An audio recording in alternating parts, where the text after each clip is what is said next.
하나님의 말씀 봅니다. 하나님의 말씀은 로마서 4장 9절부터 17절 신약성경 244쪽, 245쪽에 있습니다.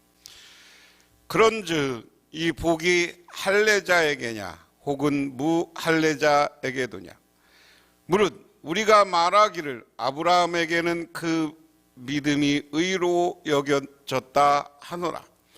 그런즉 그것이 어떻게 여겨졌느냐? 할례시냐 무할례시냐? 할례시가 아니요 무할례시니라. 그가 할례의 표를 받은 것은 무할례시의 믿음으로 된 의를 인치신 것이니 이는 무할례자로서 믿는 모든 자의 조상이 되어 그들도 의로 여김을 얻게 하려 하심이라. 또한 할례자의 조상이 되었나니 곧 할례받은 자에게뿐 아니라 우리 조상 아브라함이 무할례시에 가졌던 믿음의 자취를 따르는 자들에게도 그러하니라.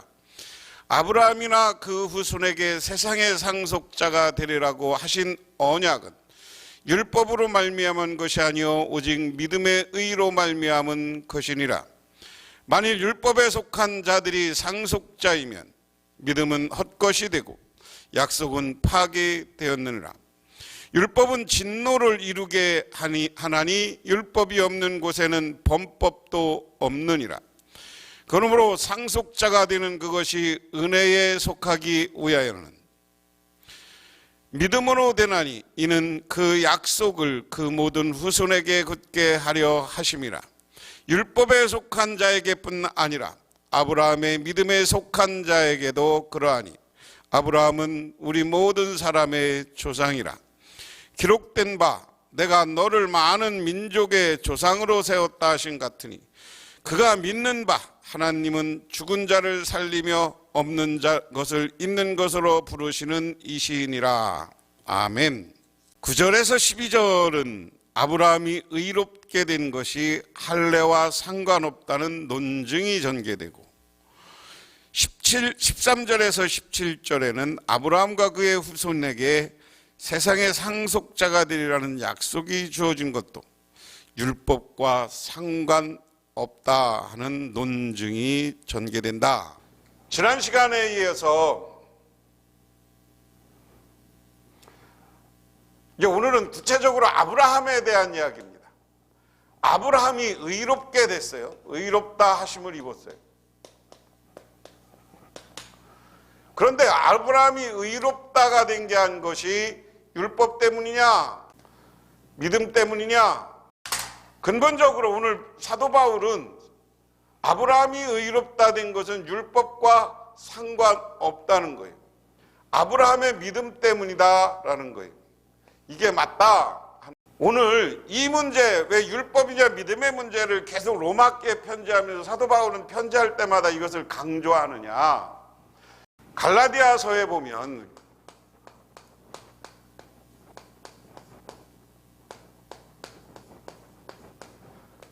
게바 베드로가 갈라디아 교회 에베소 교회에 와서 이방인들하고 같이 밥을 먹었어요. 그러다 야고보가 보낸 사람들에 의해서 같이 밥 먹다가 이 사람들이 오니까 자리를 박차고 나갔어요.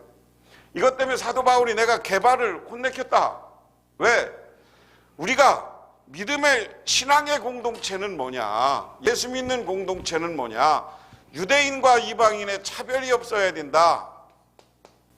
교회 공동체는 이방인과 유대인의 차별이 없어야 된다라는 게 사도 바울의 신념이에요. 그런데 계속해서 교회 안에 율법 우선주의, 율법을 강조하는 사람들이 이방인들 중에 교회 온 사람들도 율법에 의해서 할례를 받아야만 구원받을 수 있다. 근데 사도 바울은 아니, 이방인들은 세례만 받으면 되지.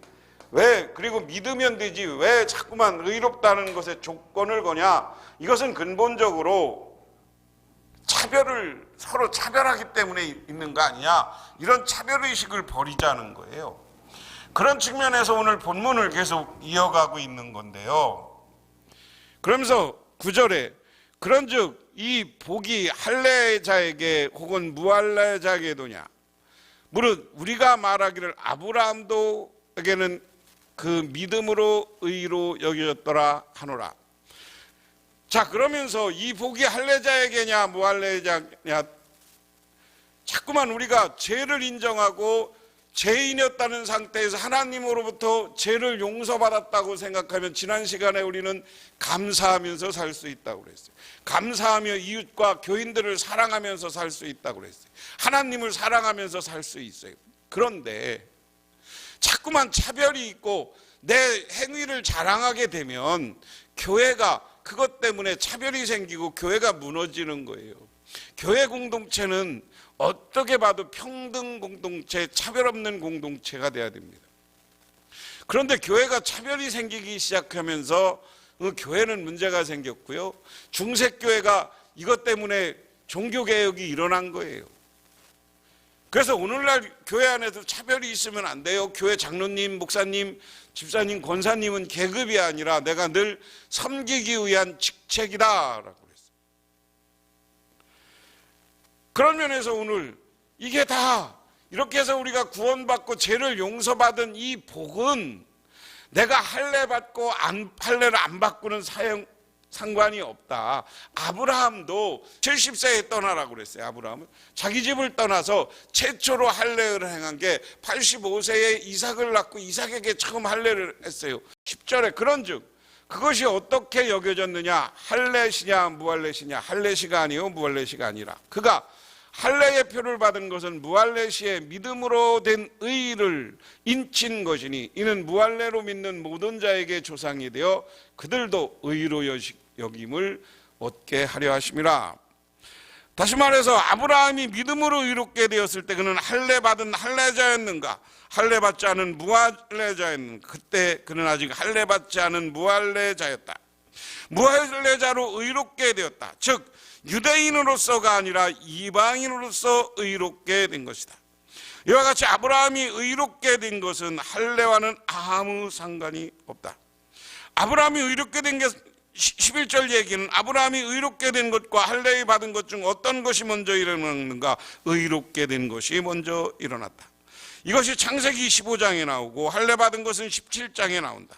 그는 할례와 상관없이 의롭게 된 것이다. 할례는 그가 무할례시의 믿음으로 된 의를 인침 표시한 것뿐이다. 즉 아브라함이 무할례시의 믿음으로 의롭게 되었고 나중에 할례가 그 사실을 확증해 주는 표로 주어졌다는 것이다.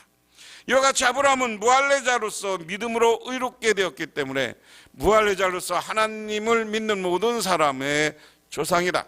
그는 유대인만의 조상이 아니라 이방인의 조상이기도 하다는 말이다. 그가 무할례자로서 믿음으로 의롭게 된 것처럼 예수를 믿는 무할례자들도 믿음으로 의롭게 된다 하는 겁니다. 그러면서 12절에 또한 할례자의 조상이 되었나니 곧 할례자에게뿐 아니라 우리 조상 아브라함이 무할례시에 가졌던 믿음의 자취를 따르는 자들에게도 그러하니라. 아브라함이 또한 할례자의 조상이다. 여기서 아브라함은 일단 유대인의 주장에 동의한다. 아브라함은 할례자의 조상이다. 여기서 바울은 일단 유대인들의 주장에 동의한다. 그리고 나서 또다시 아브라함의 후손의 범위를 단지 할례자들에게만 아니라 우리 조상 아브라함의 무할례시 받았던 믿음의 발자취에 따르는 사람들에게도 그렇다. 따라서 아브라함은 유대인의 조상인 동시에 믿는 이방인의 조상이기도 하다. 이것을 간단히 정리하면 아브라함이 먼저 믿음으로 의롭게 됐고요. 믿음으로 하나님의 자녀가 되는 복을 받았어요. 이게 창세기 15장이라는 얘기예요. 그 다음에 할례는 믿음의 표시다. 표, 인침. 이것은 17장에 나온다. 창세기. 그렇기 때문에 믿음이 먼저냐 할례가 먼저냐? 믿음이 먼저다. 그런데 니들 왜 자꾸만 이방인들에게도 할례 받으라고 하느냐? 그러지 마라 하는 이야기입니다. 그러면서 오늘 13절에 아브라함이나 그 후손에게 세상의 상속자가 되리라 하신 언약은 율법으로 말미암은 것이 아니요 오직 믿음으로 말미암은, 계속하는 얘기예요. 아브라함 시대 율법이 있었습니까? 없었습니까? 율법이 없었다. 자꾸만 율법 하지 말아라. 아브라함 시대는 율법이 없었어요. 그럼 율법은 언제 나왔어요? 모세 시대다. 모세 시대는 지난 시간에 얘기한 것처럼 아브라함보다 500년 후 사람이다.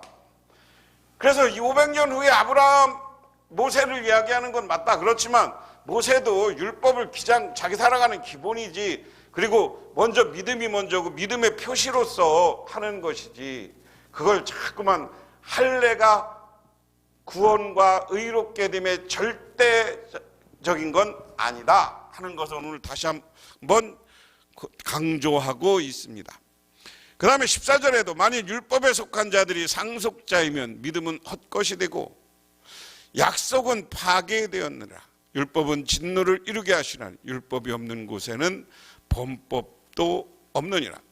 자, 그럼 율법이만이 구원의 상속이고 믿음의 상속자가 된다고 하면,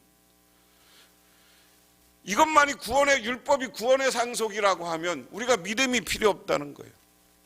그래, 믿음에 필요 없고 이것은 하나님과 약속에 파괴된 것과 마찬가지다. 왜?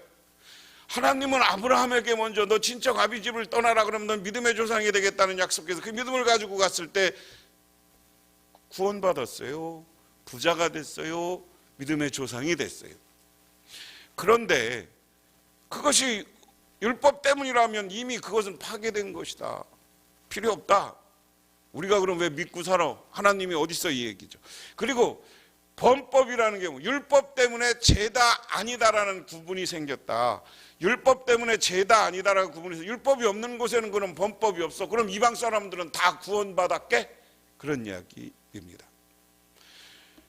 그러면서 율법은 진노게 아니라 율법은 범법다. 16절에 그러므로 상속자가 되는 그것은 은혜에 속한 것이니 믿음으로 되나니 이는 약속을 그 모든 후손에게 굳게 하려 하십니다. 율법에 속한 자에게 뿐만 아니라 아브라함의 믿음에 속한 자에게도 그러하니 아브라함 모든 사람의 조상이라 기록된 바 내가 너를 많은 민족의 조상을 세웠다 해서 하신 것 같더니 그가 받는 바 하나님은 죽은 자를 살리시며 없는 자를 그것을 있는 것으로 부르시느니라. 자, 진노를 이루는 율법이고 오늘 행위와 믿음의 의무를 대조한 4장 5절을 배경으로 해서 오늘 16절을 살펴보면 하나님이 어떤 사람을 세상의 상속자로 삼으시는 것은 그의 행위에 상응하는 보수를 지불하는 차원이 아니라 그들의 믿음을 보시고 선물로 주신 은혜의 차원이다. 이것은 유대인과 이방인 모두에게 은혜로 주시는 것이기 때문에 그들 모두 동일한 방식인 믿음으로 이루어진다. 그래서 약속이 모든 후손에게 견고하게 된다. 바울은 11절과 12절에서 마찬가지로 여기서도 약속의 대상을 믿는 이방인에게 확장된다. 약속은 율법에 속한 자뿐만 아니라 아브라함의 믿음에 속한 자에게도 해당된다. 그래서 이제 모두 아브라함은 우리 모두의 믿음의 조상이 되는 것이다. 그래서 오늘 말씀을 결론적으로 이야기하면 무엇이 먼저인가? 자꾸만 유대인들이 할례 율법을 이야기하는데 무엇이 먼저인가? 믿음이 먼저인가? 율법이 먼저인가? 믿음이 먼저다. 우리가 이걸 분명히 하시기 바랍니다.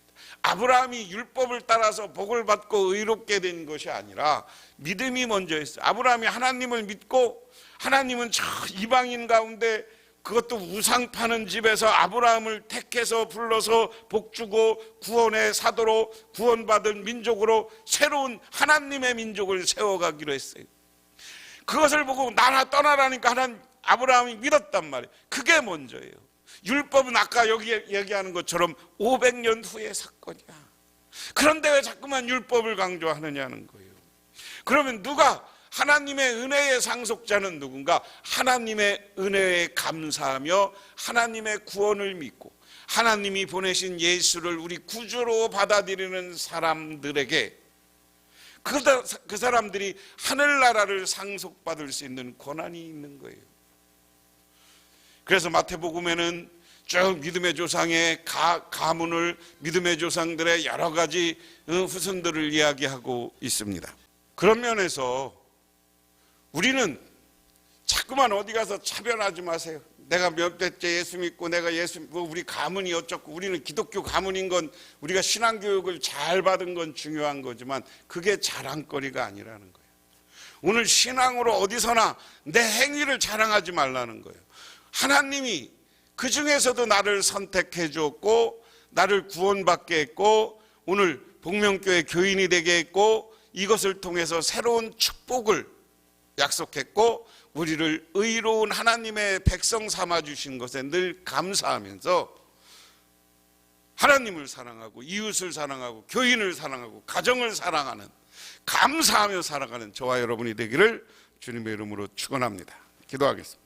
하나님 아버지 고맙습니다. 오늘도 하나님의 은혜와 은총을 기억하며 저희들 주님께 나왔습니다. 우리들 아브라함이 믿음의 조상으로서 믿음으로 먼저 의롭다 되었고 믿음으로 축복의 민족이 되었음을 깨닫게 하시고, 우리도 하나님을, 예수 그리스도를 온전히 믿음으로 하나님께 온전히 영광 돌리는 우리 모두가 되게 하옵소서. 예수님 이름 받들어 기도드리옵나이다. 아멘.